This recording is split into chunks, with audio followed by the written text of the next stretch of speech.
You don't know true fear. I'm talking about the fear of being utterly terrified to the core by someone you once saw as a protector. It was a normal weekend just like any other. I was more than excited to be off of work and looking forward to a long night of junk food and Call of Duty. It was not until after my video game indulgence that things started to get strange. That night before I went to bed, I went around the house for my nightly routine of turning off all the lights. I don't know what it is with me, call it a weird OCD habit or something, but every night I always end up with every light in my house turned on. Good thing I have a paying job, because the electric bill is never a good sight. Anyway, I had come to the hallway, which is the last place I hit before entering my room. The hall was long and narrow, and was the first left once I went upstairs. To the right was the bathroom.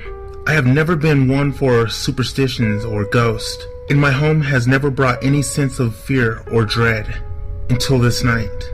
I had been making my way up the stairs as usual, turning right at the top of the stairs leading into my bathroom so I could brush my teeth before bed. I don't know if it was from exhaustion or my eyes playing tricks on me, but I could swear I could see within the mirror a dark figure of a tall woman standing in my bedroom. I whipped back in shock, toothbrush still in mouth, only to see nothing. I shrugged it off, spat and rinsed.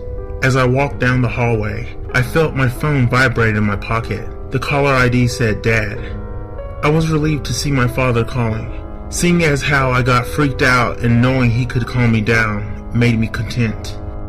He hasn't been the same since Mom left. When I answered the phone, what I heard shook me to the core. On the other line was a scratchy, low-toned female voice. She repeated the phrase, "Mommy loves you," over and over, repeatedly getting more and more aggressive each time. I hung up the phone as fast as I could. I was even more freaked out than I had been before. I tried calling my dad's phone back, but every time it would go straight to voicemail. I decided to shrug it off. I let my mind believe it was just some sick prank and I proceeded to enter my room. Everything was normal. No killer waiting to skin me. No ghosts or monsters. Just a bed, a TV, and a laptop. Yep, pretty uneventful. I lay down and fell asleep for what seemed like no more than 2 hours, when all of a sudden, I heard it. A low-toned, scratchy voice coming from within my room, saying, "Mommy loves you." Mommy loves you. I was terrified. The covers were over my head, and I dared not to come from within them. I had cheap white sheets, like the ones you'll see in a hospital bed, and I could see right through them when the street lights shined through my window. Peering through, I could make out a tall, husky figure with long hair. I couldn't tell what or who it was, but it started to tell me things only my mother would know. Our times at the park, our random adventures when she would just take me for a drive, the moments between her and Dad. These things would all have been comforting and less menacing if it were not for the fact that my mom had been killed in a car accident 2 years ago. I started to cry, and I tried my best to muffle the sobs, because I noticed as I cried, it got even closer. It was right next to me, hovering over me within seconds.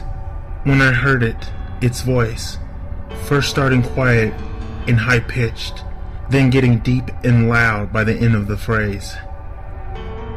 "Mommy and Daddy love you." Instantly, the covers were ripped off of me, and my eyes laid horror to a hulking mass with long black hair and what seemed to be a grotesquely stitched mask that was made out of what appeared to be human flesh scrambled with makeup. It was a sight that should have made my heart stop. Yet, something about my tormentor had been oddly familiar. In a desperate panic, I lunged for my phone, dialing the first number I could. It quickly pounced on me and slammed me onto the ground, pinning me by my neck.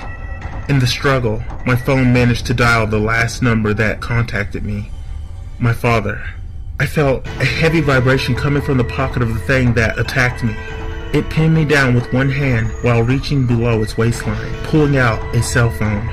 It answered, and what I heard made my heart stop at an instant. A familiar voice that I had grown to love since birth spoke. Dad can't come to the phone right now, but never forget that Mommy loves you.